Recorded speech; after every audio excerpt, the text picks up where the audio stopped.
NTV Bangla. আসুন দেখে নিন আজকের খবর। এই অনুষ্ঠানটা আসলে একটা প্রহসন।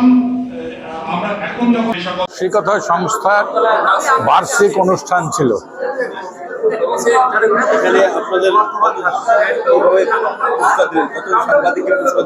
আমরা দুজন সাংবাদিককে পুরস্কৃত করেছি। একটা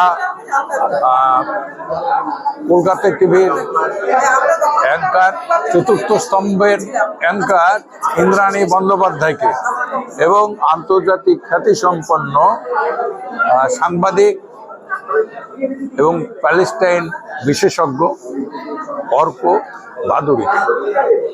আর আজকের সেমিনারের বক্তব্য ছিল বেঁধে বেঁধে সরল পথ। তার বক্তা ছিলেন অধ্যাপক রঞ্জিত বিশ্বাস। কত বছর হচ্ছে? তিন বছর। আমরা পড়শি কথার যে পড়শিদের নিয়ে সমন্বয়ে যে ভাবনা, পড়শির সঙ্গে পড়শি যে সম্পর্ক, সেটাই আমার মূল উদ্দেশ্য এই সংস্থার। এবং আমরা শুধু যে এই পত্রিকাটায় বের করি বা বৎসরে একটা অনুষ্ঠান করি তাই নয়, সারা বৎসরই আমাদের কোনো না কোনো অনুষ্ঠান থাকে।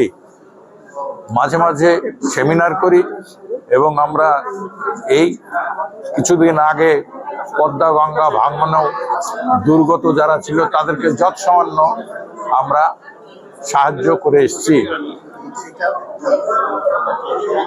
সত্যি সত্যি এখন একটা সংকট কালের ভিতর দিয়ে চলেছি, এবং এই সময়ে আমরা হঠাৎ করে আমাদের বহুদিন ধরে যারা প্রতিবেশী আছেন সেই প্রতিবেশীদেরকে আমরা সন্দেহ করতে শুরু করেছি। কোনো কারণ নেই, অথচ কেউ একটা বহু দূর থেকে, অনেক দূর থেকে, 2000-3000 কিলোমিটার দূর থেকে কোনো মানুষ তার রাজনৈতিক ক্ষমতার জন্য আমাদের মনের মধ্যে সন্দেহের বীজ বপন করছেন। ঠিক এই সময়ে আমাদের বড় বেশি করে প্রয়োজন আমাদের পড়শিদের, এবং শুধু পড়শিদের তাই নয়, প্রয়োজন শুধু তাই নয়, পড়শিদের যে কথা, যে ভালো কথা, যে পড়শিরা আমাদের সবসময় আপদে বিপদে দুঃখে ছুটে আসেন, আমাদের সহায়তা করছেন, বেঁধে বেঁধে থাকছি আমরা, সেই কথাটি আমাদের জনমানসে নতুন করে বলবার এবং সেই প্রয়োজনকে আরো তুলে ধরবার বড় বেশি প্রয়োজন হয়ে পড়েছে আজকের দিনে। আজকে পড়শি কথার আসরে আমরা হাজির হয়েছিলাম, এবং নানা রকমের কথা এবং মতবিনিময়ের মাধ্যমে এই কথাটি আবার প্রথিত হলো যে সুস্থ সমাজের জন্য, সুস্থ দেশ গড়ার জন্য আমাদের প্রতিবেশীকে চিনে নেওয়া এবং প্রতিবেশীর বিপদে আপদে ছুটে যাওয়া এবং প্রতিবেশীদের কথা আরো ভালো বেশি করে তুলবার কথা, বেশি করে বলবার কথা প্রয়োজনীয়তা আবার নতুন করে অনুভূত হলো।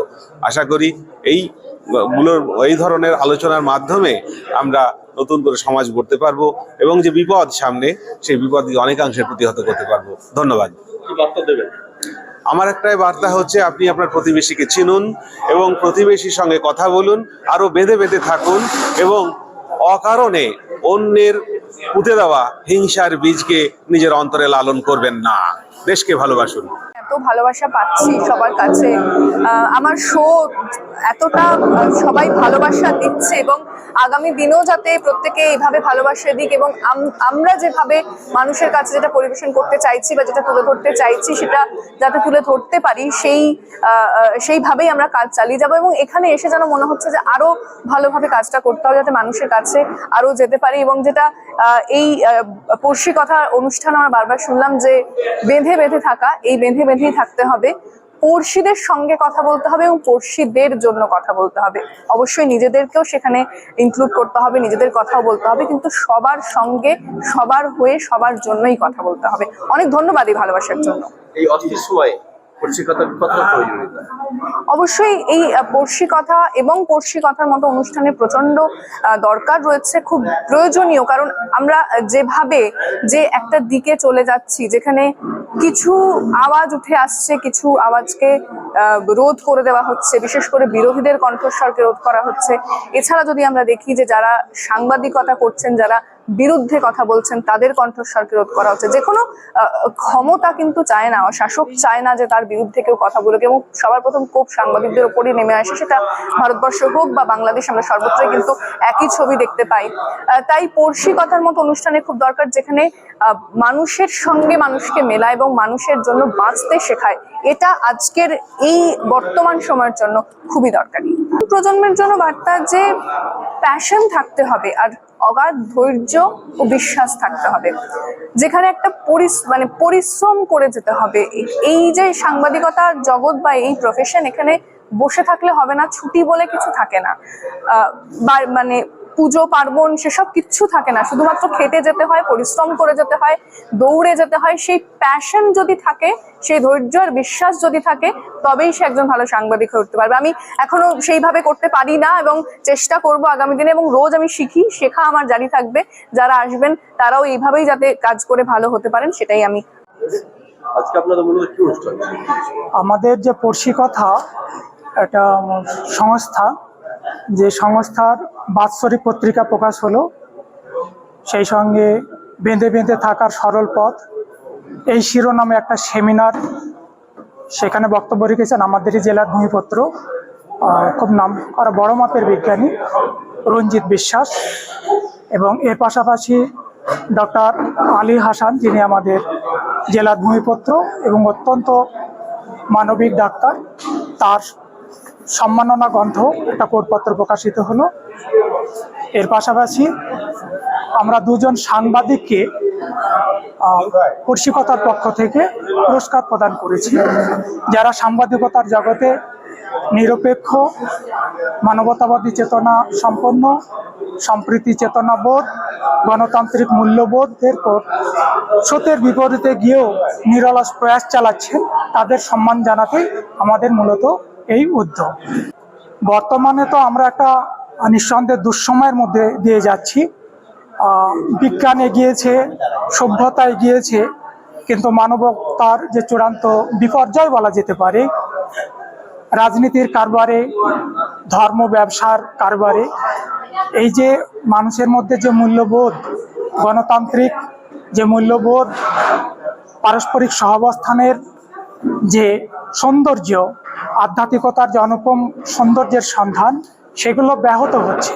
মানুষের মধ্যে ভুল বোঝাবুঝি, অজ্ঞতা এবং বিষবাষ্পের চাষ কিন্তু বেড়েই যাচ্ছে।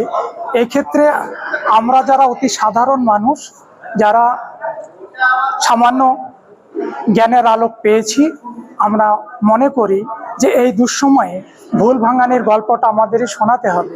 বিষবাষ্পের চাষ যেটা চলছে, তার বিরুদ্ধে প্রতিরোধ গড়ে তুলতে হবে আমাদের একটা সমন্বয় ভাবনা দিয়ে, একটা উজ্জ্বল পড়শি ভাবনার আদর্শের উপর ভিত্তি করে। এই ভাবনা থেকেই আমরা এই কাজটা করছি এবং আমরা মনে করি যে এটা এই সময়ের নিরিখে অত্যন্ত মূল্যবান। বিভিন্ন সচেতন মানুষ যারা গণতান্ত্রিক চেতনায় উদ্বুদ্ধ, মানবতাবাদী চেতনায় উদ্বুদ্ধ, তারা আমাদের পাশে আছেন, পরামর্শ দিচ্ছেন, এবং আমরা এই বিশ্বাস অন্তরে রাখি যে আমরা এতে সফল হব। তার কারণ এই একটা সামাজিক শক্তি, এই যে মেলবন্ধন, সম্প্রীতি, সহাবস্থান, এটাকে বিনষ্ট করতে পারবে না। এটা আপামর জনসাধারণ এই আদর্শেই বিশ্বাসী।